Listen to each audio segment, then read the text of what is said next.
thanks Arthur for introduction, and thanks for the audience for coming here. I thought it's fun, it's hard to attract people to come to get interested. Yeah. So I try to make the title big.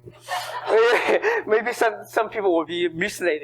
You will say, okay, yeah. Thanks, Kate, also for spread out the news, the announcement. Yeah. And also allow me to stand here instead of here because I'm too short to be safe. Okay, yeah. This mountain is called Motgunga, from my hometown. This mountain is basically four counties: Kandin, Jiulong, Shimian, and Lujing. Yeah, Shimian is my hometown. Yeah. And the terrestriologist, I often think I'm like this person, climb mountain alone, very hard, nobody understand you, no companion, you work on ferns, nobody interested in you. Okay, this is outline of my talk. Yeah, basically this is an overview. It's not high scientific, not certain up to today level the information. Yeah, I want to do a little bit of overview because think about the audience background. And I'm going to focus on this part that talks about a little bit of evolution biogeography. I will mention a little bit of field work because my title includes this. Yeah. Okay, fact number one: fern. We know lycophyte and ferns together constituting Tectaria, we call it Tectaria, or sometimes just simply fern. Yeah. But this two group actually is paraphyletic. In relation to seed plants, okay? This is 14 clades of higher plants I call it. We know sometimes partly paper say this three probably monophyletic, but we don't know. We need more data maybe. Anyway, ferns lycophytes about 420 million years old. Here, yes, the first lineage of land plants with vascular bundles. Okay, we do taxonomy. We basically largely based on morphology. Usually, we also use micro morphological character, like here. This small morphology for Polypodiaceae this year. There's a worldwide distribution with about 500 species. My favorite genus. Also, yeah, but maybe decades ago we start to incorporate the molecular data, which kindly give us a lot of information. Sometimes just change the concept, and influences the fern taxonomy a lot. Fact number two: there are too few genera in ferns. In Linnaeus' work, he recognized 15 genera. With the time, around more exploration, more species discovered, more specimens seen, the microscope used or molecular data incorporated. Now we recognize roughly about 320 genera in ferns.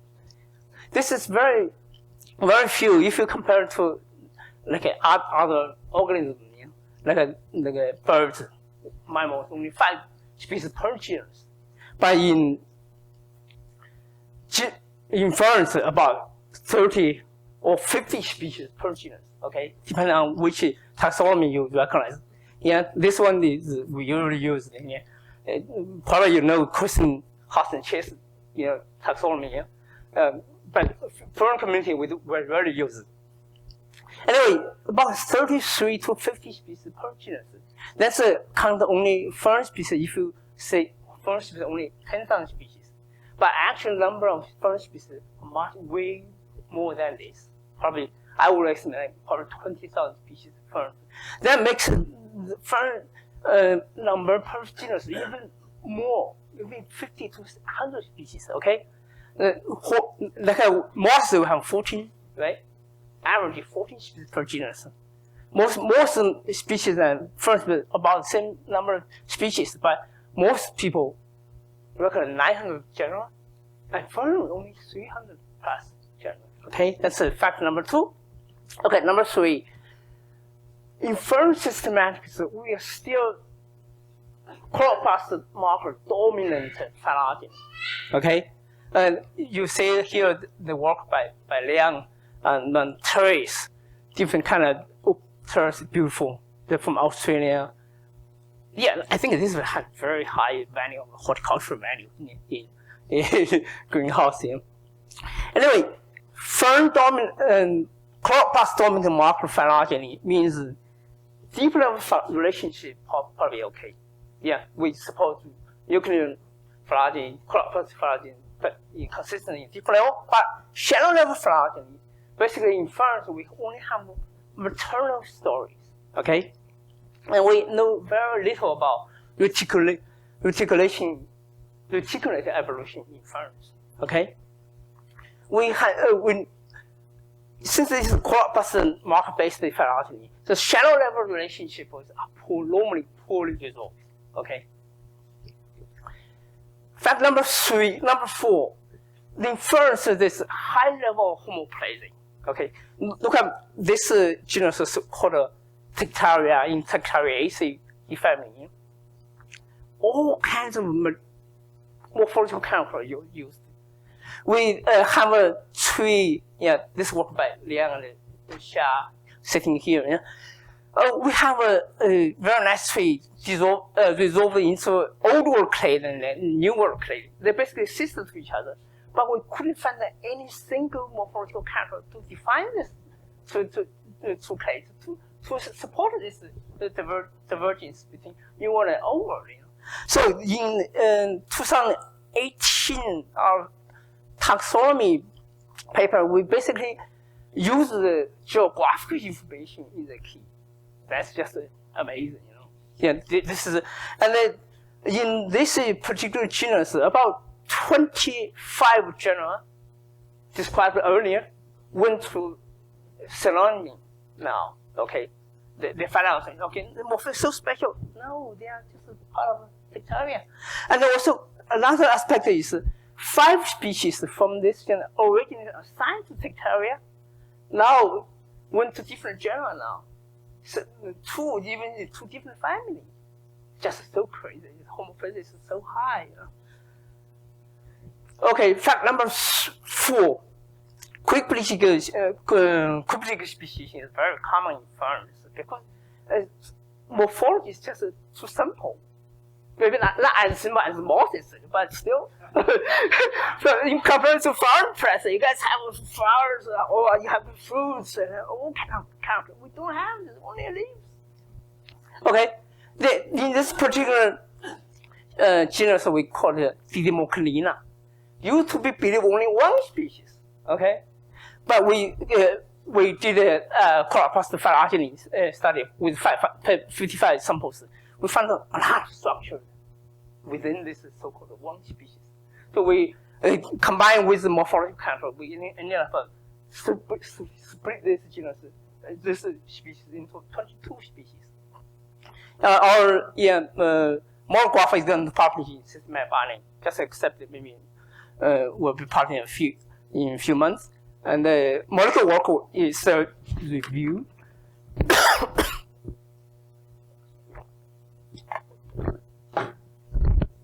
Fact number 6. There's high number of chromosomes in ferns. It's common. Average ferns have like 81 chromosomes. Average, okay? This particular species of Glossum reticulatum have 12, 16. It's so crazy. This is a small plant, so it's just a 10 centimeter, How can every cell contain so many chromosomes? Yeah. So even Indian guys, scientists reported 1440, but we didn't see any photos. Probably not so reliable. This is the most reliable, highest chromosome number count of any organism known. Okay. How this high number of chromosomes evolved, presumably is polypodiaceae, right? Or so-called whole genome duplication. But sometimes people publish papers say, okay, we didn't find so many duplication, whole genome duplication in ferns. Not even more than comparable angiosperm. Yeah? But in recent new paper last year, they sequenced Cryptic. They found out they argued that rapid rates of genome evolution probably mask this whole genome duplication first. So now this is where you can watch, you can detect this whole genome duplication. Okay, misconception. I don't know if that is the correct word to call it misconception. Okay, and in a lot of literature on ferns or taxonomy or overview, yeah, you will say like ferns there are 12,000 species of ferns. But look at this example, yeah. Well, linearly Vianney in 2013, if for China, estimated 34 species. But a student here came here, visited here a few years ago. We published a paper. We found that probably 100 species in the genus, small genus. This is to explain. And the new world samples, we have very few, still a lot unsampled. So basically, the actual number is triple the original estimate in this particular genus. Okay. In this genus, so-called Leptocalyx or Java fern, one species called Java fern. This is very popular in aquarium, right? People, put the aquarium is aquatic, can live in the water. Yeah, this work by Liang. Yeah. Originally estimated 25 species, but Liang found the probably 75 species should be recognized. Combining molecular data with morphology. But yeah, so again, triple the original estimate of species number. So probably some of you have noticed in last year's poster, I put 20,000 species number here. Yeah? But this is a very roughly estimated. Yeah? I don't know exactly how many, but it's definitely more than 12,000 species. Okay, misconception number 2, ferns are ancient species. Yes, but this is misconception not for this audience, maybe for some public, from middle school students or maybe primary students. Yeah, based on the fact that liquefied hostile tree ferns are main sources of fossil fuel, right? They're fossil fuel. They're very young, very old. Yeah. Also, tree ferns were main food of dinosaurs. We know dinosaurs went extinct 65 million years ago. So the people were so, ferns probably all older than dinosaurs, right? But it's actually not. Yeah, we have there's a two concepts here: stem age and the crown age. The stem age can be very old, but crown age, or especially individual species age, can be very young. So you got, if you say fern species, fern plants, fern species are probably younger than the fern plant you see, just a couple million years old, even within a million years old. Okay. Okay. Misconception number 3: fern diversified in the shadow of angiosperm. Probably a lot of people know this title. Yeah, because this was probably by my friend Howard Schneider. And at that time, it was very, very unique, very new discovery. What they found basically, they say angiosperm 100 million to like 70 million between this period explode, right? Angiosperm species explode, probably related with the pollinator, right? Pollinator explode, angiosperm explode. What they found is from this period, about 100 million years, sharply increased the diversification rate. But we did similar work, but with more data, more proximate data basically. 28 families of Polypodiaceae, 14 fossil constraint. What we found is from around 260 million to now, the diversification rate is basically the same, irrespective of the explosion of angiosperm or pollinator. We published this paper. We named the title is Ferns diversified simultaneously with angiosperms. So we're not. They are unimportant, right? We do simultaneously, okay? That's cool. Okay, the game changer is this fossil. Discovered from northeast China in Liaoning province. We can safely assign this fossil as a species of Ethereum. It's just very similar to extant species of Ethereum. We also can send pictures to Alan Smith, Robbins, Moran, specialists, Ferns specialists. They agree us. This probably, yes, is one of the species of Ethereum. This way we can consider the minimum age of Ethereum, same age as 125 million years. This changes the whole story. Probably you know this oldest microfossil for angiosperm.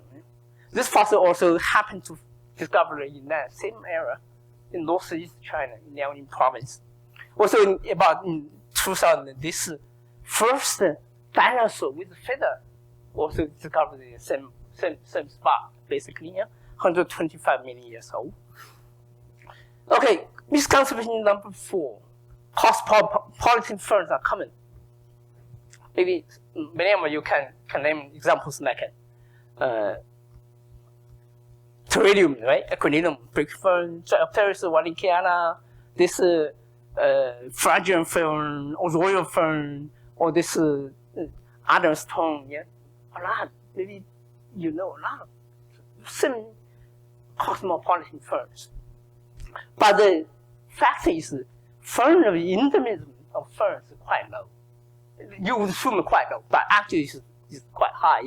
For example, for China, fern plants, fern mosses here, fern plants are about 52% endemic to China. But fern species is not too bad, 38 endemic. In comparison, moss only 5%. You would think moss and the ferns are both spore bearing. They're both dispersed by spores. Maybe they are similar level of endemism, but not. Ferns are much lower. Ferns can disperse easily, but successful establishment is quite rare. Okay. This is the Pteridinium breaking fern. We can say it's in the forest in Missouri here, quite common. Worldwide distribution. You would think this is a cosmopolitan fern? No. Oh yeah. By the way, this is rhizome starch, the one of the delicacy in southern China. This noodle with some pepper, has vinegar. Wow, very delicious. Okay. 2 pieces of work on this breaking ferns. They both showed there are 4 species in this so-called cosmopolitan fern species. 2 diploides. One is a so-called northern species from Africa, Europe, from Asia to North America. Then another southern species, only in Australia and South America. Then there are 2 alloploidy, one in Hawaii, another in Asia. So this fern basically is not cosmopolitan. There are 4 species within it. Okay, but only uncertainty I know is this clade, or for chromosome, or other stone, others. Then, in this clade we have no resolution, very little divergence, but contain multiple species, about 2,000 of species here. Some of them have not been believed as cosmopolitan species. We don't know. We have no resolution about this class. The morphology is too simple. Basically, whole plant is reduced to 1 leaf. Okay? This is we call this is a tropophyll. This is a sporophyll. But whole plant is 1 leaf. This is rhizome. Morphology is too simple to tell whether they are same species or not. And plastic markers too involved, too slow to get a good resolution. That's the only uncertainty I don't know. Okay, move to the second part of my talk. Didymochlaenaceae. Wow, Liang and I were very lucky to describe this this new family. This plant actually is a beloved house plant. I didn't find it here in St. Louis area, but it is definitely in New York and so on. I tried to bring some spore here, but never get a germinated in the greenhouse. Yeah, this when we this story is quite funny. Actually, before us, there is also already phylogeny about including this species by Liu et al. But in 2006, Smith et al. The classification put this three genera together. Okay, Didymochlaenaceae, Hypodematiaceae, Leucostasia. This three genera together, and their 2013 phylogeny found this together. They said this must be correct, right? But they didn't include the correct routing outgroup. You say the same sequence we used. We including this part. You Polypodiaceae 2. Then this is the first lineage of the Polypodiaceae 1. So maybe they just want to be so. I don't know. Just want to be correct. So they miss the opportunity to discover this new family. Yeah, basically, this is a few samples we used just basically the gene bank data. We didn't generate any data for a new family. Oh, that's just so lucky. I remember when we did field work in Vietnam, I was receiving the taxon review back. I was revising the paper. We didn't even have photos, right? Then one day, my feet got bitten by a leech. Was swollen so bad. I couldn't put my feet into the boots. Then Liang and then our Vietnamese collaborator go out for field work. They bring back the new family. Yeah, we will be able to use our own photo for the taxon paper. Yeah. So this family basically is characterized by this elliptical sori, and then fewer than 10 sori per punio. Here we only saw like 2 or 3. Yeah, this is the synaptophy of this family. So in the field, if you saw your new family, what you should do? Get a picture taken, right? Yeah, we're very happy in Vietnam, in Thailand. This is the family we just got with the client. It must be taking photo again. Yeah. Okay. Another story about Tectariaceae. Liang was working on the Tectaria. This guy's original assigned to Tectaria. This species from Central America. This is from Malaysia. But resolved outside of Tectaria. Tectaria here. It's called Tectaria. Okay. Well, you can say here green is free venation, yellow is reticulated venation, but there's not much regularity you can use it to counter the clays. But what for instance, this tool has no hair. So we ended up to describe two new genera, the Chloroplast from New York and then Phoenix from Malaysia. Basically, this sequence from Chloroplast also from gene bank. So in gene bank, we know a lot of trash garbage in there. Sometimes there's just treasure, right? Okay. Later on, we at the beginning we didn't understand why this is new genus. Why it's resolved outside of the core Tectaria. We wrote to Himmer. What is his first name? Barry Himmer, yeah? We wrote him. He said, yeah, this is unique. Because when you crush the leaf, it smells like almond. No any other species smell like that. Excuse me.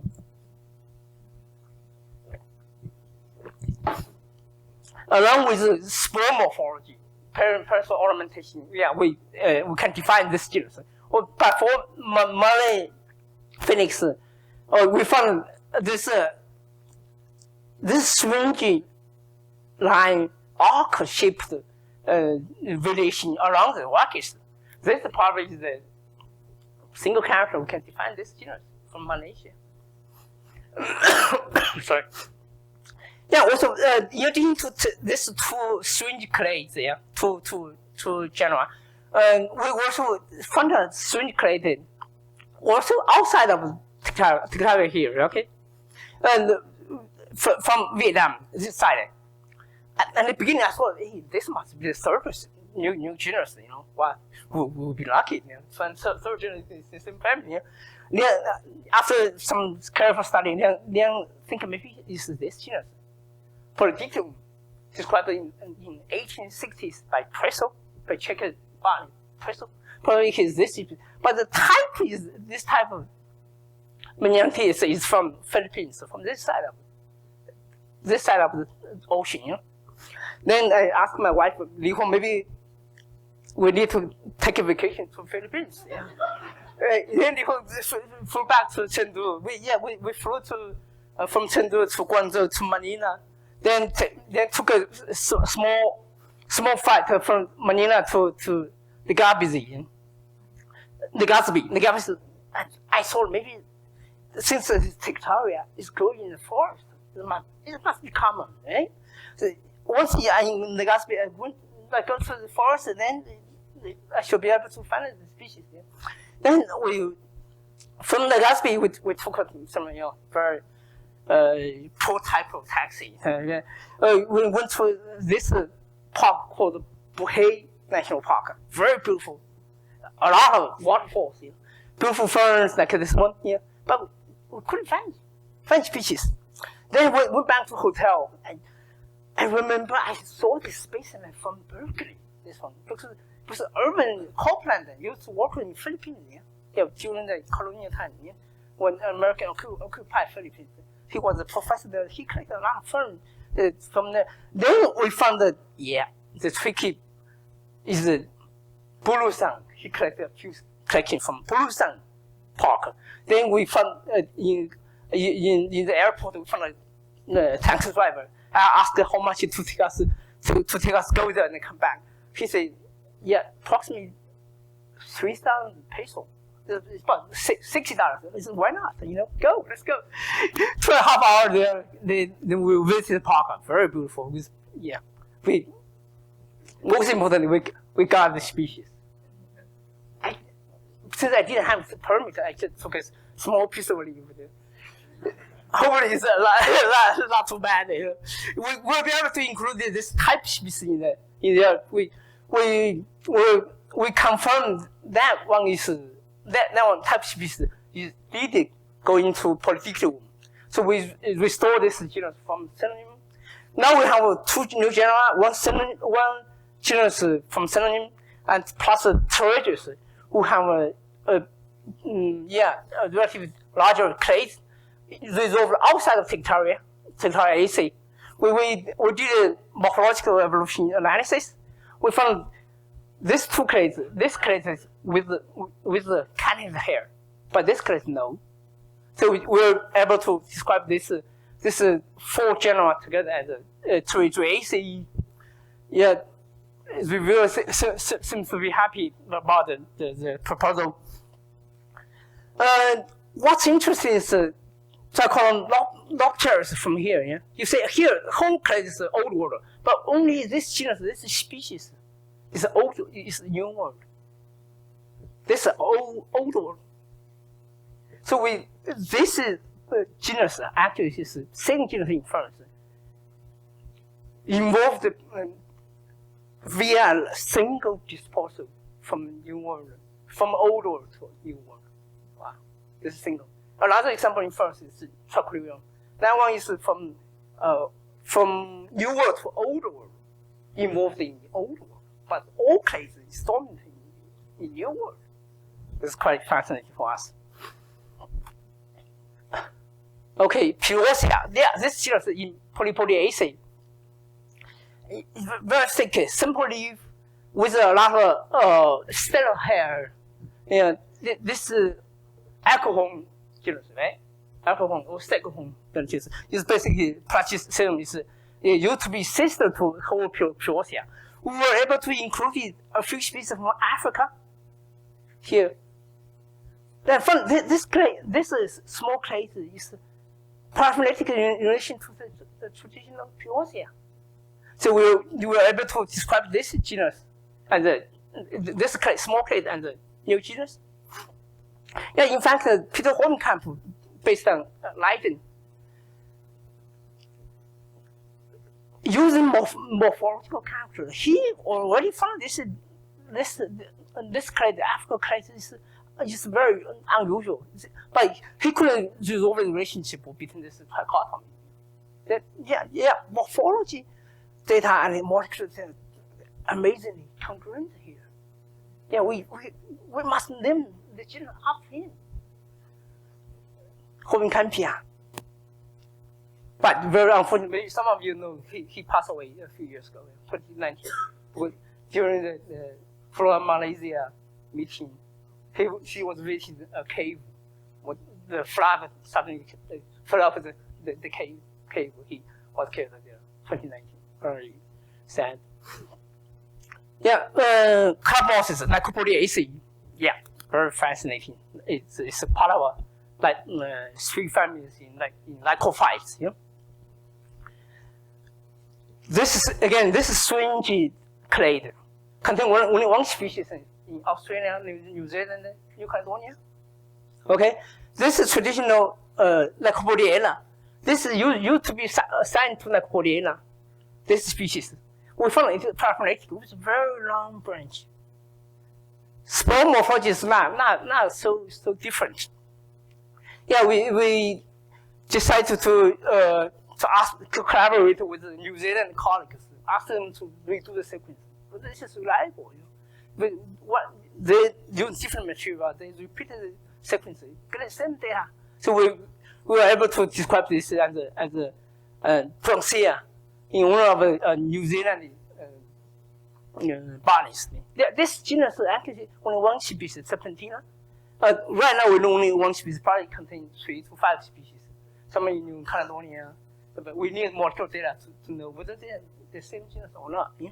But this new genus basically is different from Lycopodiaceae in having similar length of a stereo leaf and a sporophyte. Yeah, but in traditional Lycopodiaceae, stereo leaves are much longer. Yeah, this is the only time we find to define the genus. Bolbitis. We were doing field work in this part. It's called the Khao Lang in southern Thailand. It's the highest mountain in southern Thailand, about 1,800 meters. We got the peak. We were very tired. First, so interesting. We started to come back. Then within 100 meters, we found 6 different Bolbitis. 6 species. We said, oh, there must be something new. Yeah.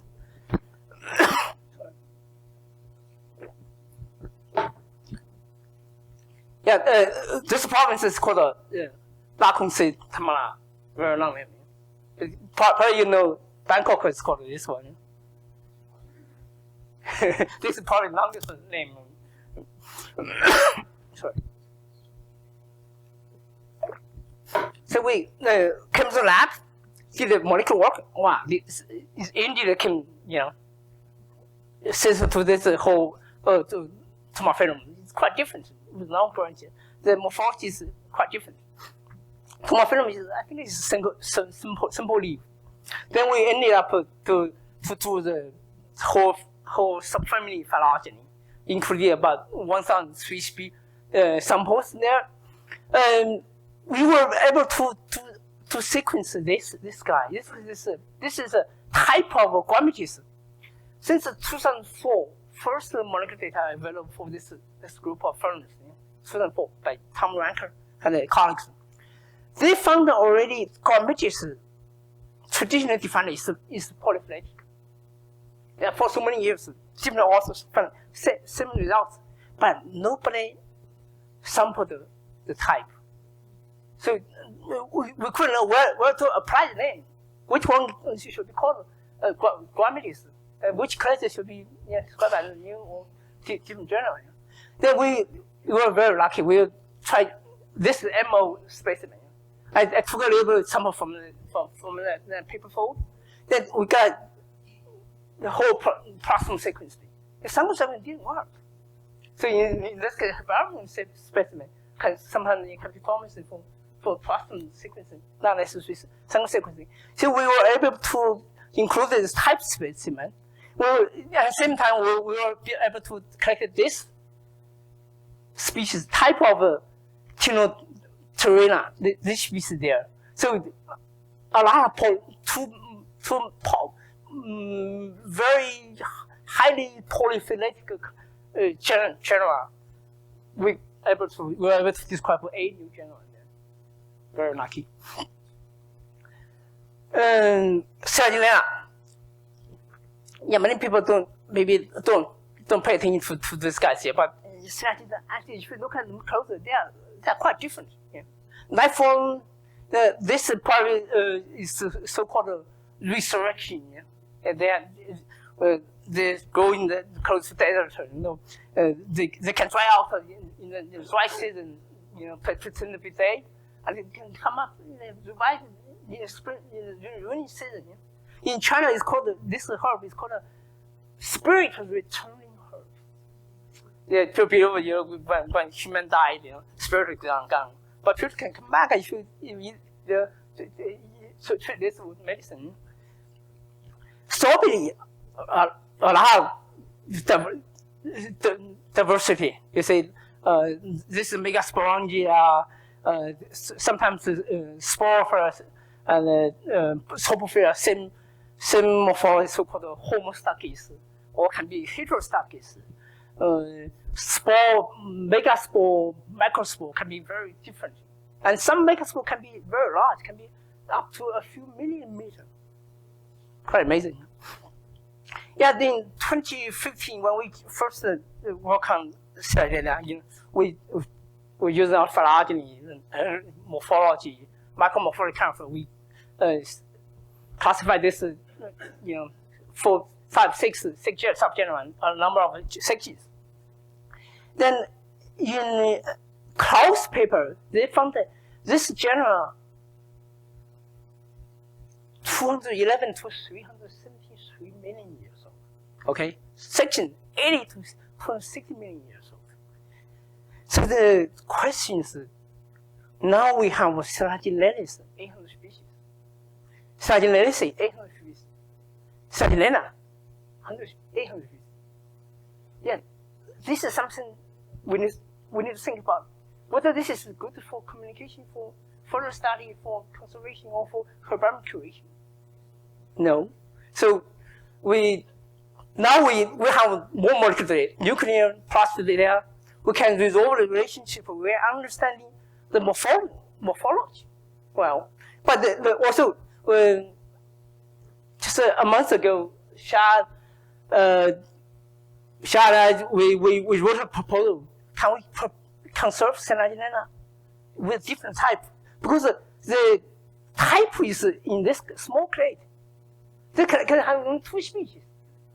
That means dividing this into multiple genera will change all the names of this. So we want to conserve the names of like this clade. We can select a type here, so we conserve most name of species.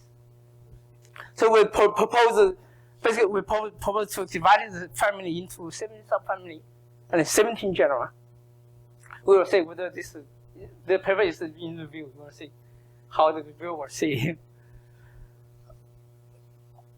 Okay, I'm not just a sleeper, okay? Sleeper, yeah, sleeper. Yeah, and sometimes I'm lumper too. Like for this particular Dryopteridaceae, we found this genera, 8 genera, all embedded into Dryopteridaceae. So we need to synonymize this guys, 8 genera, move them into Dryopteridaceae. so that we don't enough to describe too many new genera. Okay, in the past 6 years, we're very lucky to describe like 15 new genera. In this table, you can see Liang is here, Xia is here, Robbie Moran is here, Alan Smith, and so on. Yeah, the numbers is keep going. We hope this year we can describe like 15 to 20 new genera. Yes, for that, 2 papers get accepted. Okay, third part of my talk. I'm going to very short, briefly talk about the evolution because many people are not interested in so much detail. But this is, I found quite fascinating, venation evolution. This is a particular genus, Tectaria. We divided it into 4 categories of venation. Fully free, no reticulated, okay? Partly free, with only 1 pair, reticulated veins. Partly anastomosis with a few pair free, but mostly anastomosis, okay? Fully, yeah, you understand that. What we found, we mapped the morphology, the country state on the tree, onto the tree. You see, this is free. Blue is fully anastomosis. Anastomosis involved from free relation. Fine, okay? But you see here, multiple times, free or partly free relations involved from fully anastomosis relation. Wow. We didn't know any example of it. Yeah, if you know any angiosperm, let me know. I don't know any. But in Ferns, we do have another example. This one, this genus. Bolbitis, we just published the paper last month. No, two months ago. Yeah, basically this genus also, this blue is free relation. Yeah? Free relation is involved from anastomosis relation. Wow. There's only 2 examples I know.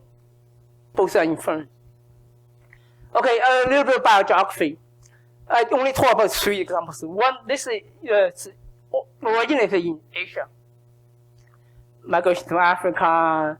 Here, one long-distance dispersal to Madagascar. Migration Southeast Asia. Okay, this small genus is called Hypodematiaceae, about 30 species.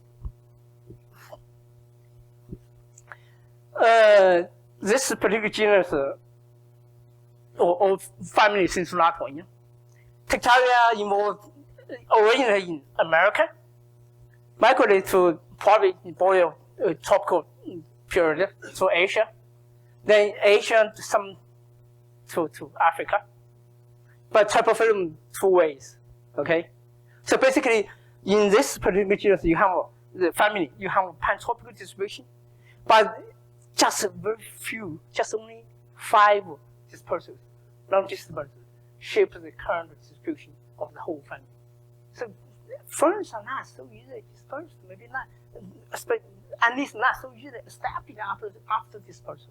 Okay, that's the point. For this particular genus originated in Africa, twice dispersal to America, a few times to Southeast Asia. Maybe it's more like a migration, yeah. But once to this Asian Pacific Islands. Most interestingly, one group, one clade, we found them from Asia to Africa, back to Africa. Okay, originally from Africa to Asia. Okay, one small clade from Asia back to Africa. Then this clade, particularly to America. Yeah, we say Africa served as a stepping stone of an Asian ancestor from Asia to America. Created this international, intercontinental distinction. Okay, a little fern work. Wow, always good, eh? Especially if you have a fern in your dishes. Wow, this is something we're always looking for. You know, this is a particular fern, bird's nest fern, Aspergillus. Yeah, this is a particular popular in Taiwan. They cook with fish. this was meat. Wow, it's very nice. This is a Cyplasm esculentum. It's very delicious, very popular in Southeast Asia. We know field workers sometimes can be hard, tired, can be dangerous. When you have toxic, poisonous snakes. We know Solowinski was killed by snake, right? In Indonesia, right? From California, Solowinski. He worked on Dryopteridaceae and amphibians. But most annoying is this guy here. Terrestrial niches. Is that in New American too? New World? No, yeah, only New World. Only Old World, okay. Yeah, only Old World. Yes, I remember once in Vietnam, I got bitten in my arm. On my arm, it kept bleeding 4 hours. I couldn't stop it. With bandage or some cigarette ash or some secret recipe from local people. It never stopped. 4 hours. Wow. It's just so. And then I mentioned it before. Once my leg was swollen so badly. Couldn't wear my boots. But speaking of lychee, maybe you know lychees provide a trace of DNA from other species. This particular species, Sola, described in 1992 in Vietnam, endemic of Vietnam and Laos.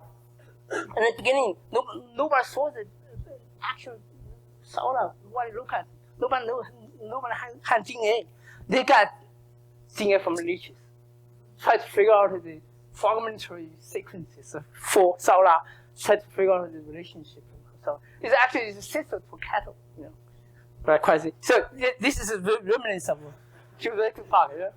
Part of the description in fiction in Jurassic Park is partly realized here now. Okay. Okay, fieldwork maps.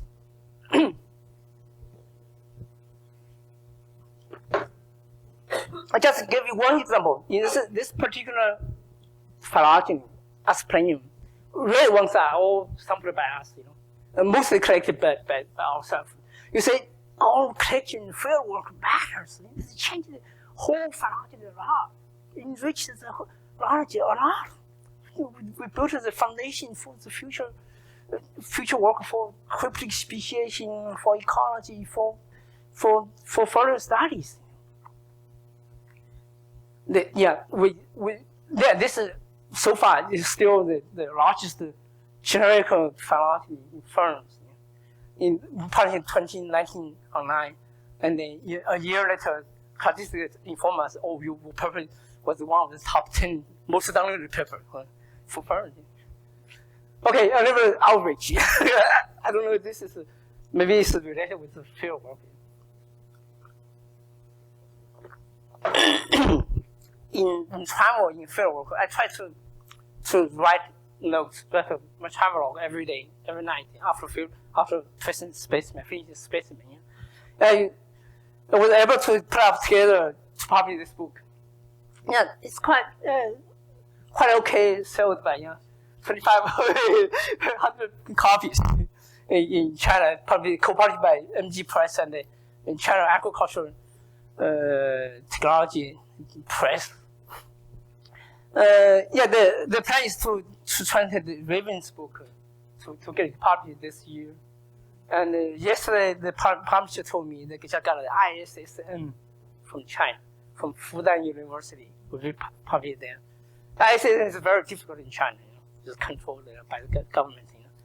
Believe it or not, I have this manuscript, a botanist's adventure in Vietnam, looking for publisher.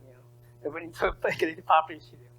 I also wrote travelogues when I travel within Missouri, so about maybe 20, 30 articles about Missouri State Park, a lot of garden glow, orchid show, all kinds of Latin festival and so on. Hope can be published someday. I also have a blog in Chinese. I wrote, regularly write articles of public science, about plants and nature, coronavirus, vaccines, sometimes even political commentator. Believe it or not, I have 10,000 followers. Ooh. Okay, conclusion. There are approximately 20,000 species of fern necrophytes with a lot of cryptic diversity and generic and species level. Ferns diversify simultaneously with flowering plants. Morphological homoplasy is common in fern. Plastic phytology is still dominant in fern systematics, while hybridization is little known in fern. There are hardly any cosmopolitan fern species. Endemism in ferns is relatively high. A few long-distance dispersals are often responsible for intercontinental junctions of a particular group of ferns. Genomic sequencing might be hopeful for relatively old and poorly preserved herbarium specimens. Large phylogeny are important in understanding the evolution and diversity, highlighting the importance of fieldwork and collaboration. Okay, most important conclusion. Ferns are beautiful, yeah. Okay, yeah, funding sources come from this organization they're interested in, and I want to thank my collaborators and students and so on. Yeah. Thank you very much for your attention.